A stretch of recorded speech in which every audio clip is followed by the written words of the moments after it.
I had a really gross map this morning and not a lot of time before I had to leave, so I put down a troop damage guardian, and holy cow, is that powerful. These are all attacks that are possible with 3 offense, but not the easiest. And look at this. No fails, not even a lot of time spent scouting. It was excellent. So I have 4, I think, replays to share with you guys. I'll walk you through them now. First off, gentlemen, about to hit 1700 VP, 7 boosted ice, corner base with 2 shock blasters. I take out the front shock blaster because I will actually have an easier time getting to the back one because I can skirt around the edge of its range for so long. Cover my Grens here because the bullet won't walk in front to distract that cannon, so I want to protect them. I want to stay out of range of the shock blaster, so I'm going to cover bullet, and as soon as that cannon goes down, I'm going to reflare over, throw a critter box to distract that boom cannon because Grens are much faster than bullet right now, and I need time for bullet to catch up. Once that is down, I'll start working toward that rocket. I'm going to shock the shock blaster as soon as we get in range. When the rocket's gone, I'm going to reflare toward the back so I can take out that shield and work toward that shock blaster as soon as I possibly can.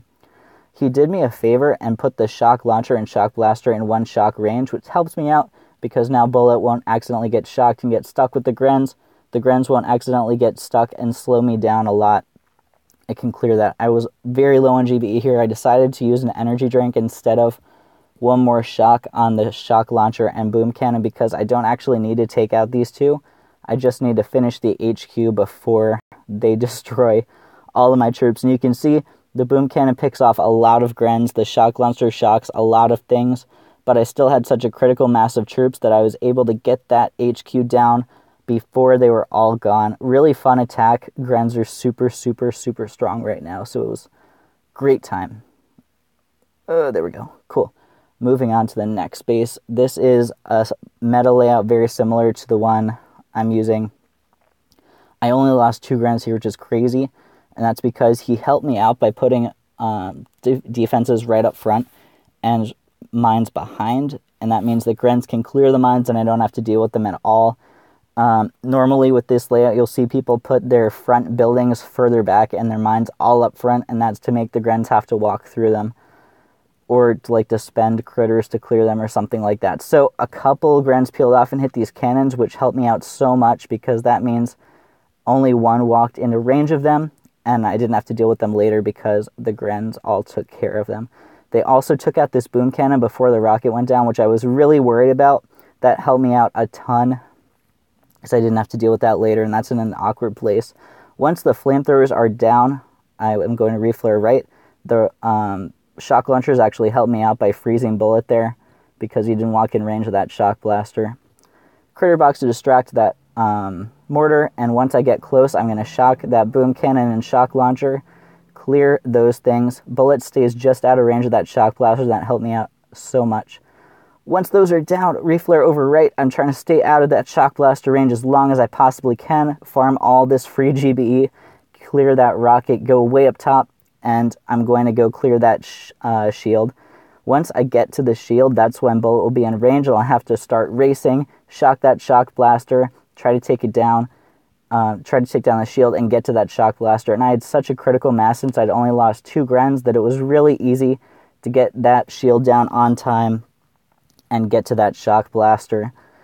This troop damage statue is so strong. I cleared stuff so quickly with Grens with 100% speed boost, and then on top of that, extra damage. It was unbelievably strong. Fun attack. Really glad I got that down so well. Next base. This is a very similar... Which one was it? Oh, this is where I used brick. This is the first time I've used brick since 1500 VP, before bullet was out. And once bullet came out, that was all I used for everything because it was so much better. But anyway, he put all his mines up front and boom cannons close to the front defenses, making it harder to Gren the front. But what he also did is put that machine gun just far enough away that it was only very, very barely in range of the parking spot, making it possible for me to heavy Zuka rush this with that damage statue. You can see he'll grab a couple Zukas, but not the majority of them. So critter box to distract right as the smoke clears, then shock on the rocket mortar, shock launcher, machine gun, and the shock blaster flame machine gun up top. As the smoke clears, this machine gun focuses on the heavies, and that gives me enough time to take down the rest of the HQ with these Zookas. Really fun attack. I haven't used Brick in so long that was really exciting for me to beat 7 boosted ice with Brick. And I didn't even have like a tri-boost for Heavy Zooka, which was cool. Last base, number 5, who just raided me back a minute ago. Got him down on the first try, which is really nice because it took him like 14 tries. But this is another meta layout where the shock blasters are in front and behind instead of both behind. He put a lot of stuff up front too. Again, I took out the front shock blaster because I can stay out of range of the back one longer and then get to it more quickly once I am in range. So clear the defenses up front. You have to be careful of these snipers because bullet only walks one direction and they will take out whatever you're not doing. So as soon as that middle defense was down, I flared to the right, critter box to distract the sniper, and the boom cannon while bullet took his sweet time to catch up. Got shocked once, and that's totally okay. I didn't need to clear this boom cannon because I could reflare, but I wanted to get that rocket down while I was still out of range of that shock blaster, and the shock launchers hooked me up. They kept bullet completely out of range. I didn't even have to smoke him, which was awesome. I decided to flare before I took out that shock launcher because I didn't want bullet walking into it. Cover bullet because he's getting shock locked right now. Critter box to distract the snipers, and then I'm going to shock the shock launcher and boom cannon as I clear to it. Once I'm in range of the shock blaster, I will shock that, and it's a race against time. I can sit on the HQ though, throw at the HQ, and clear all the stuff behind it, including the shock blaster.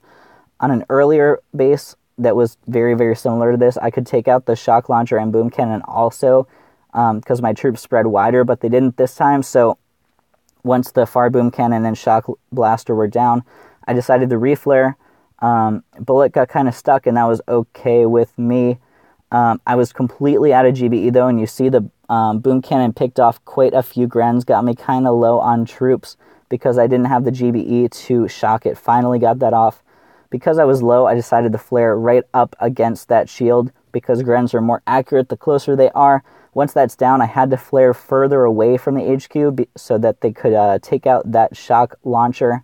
But as soon as that's down, flare up close so they are more accurate again, and I'm able to take down the rest of the HQ that way. I still had a good amount of time left, but with grens, you never really know. They sometimes, like, just a few will be the difference between lots of time and running out of time.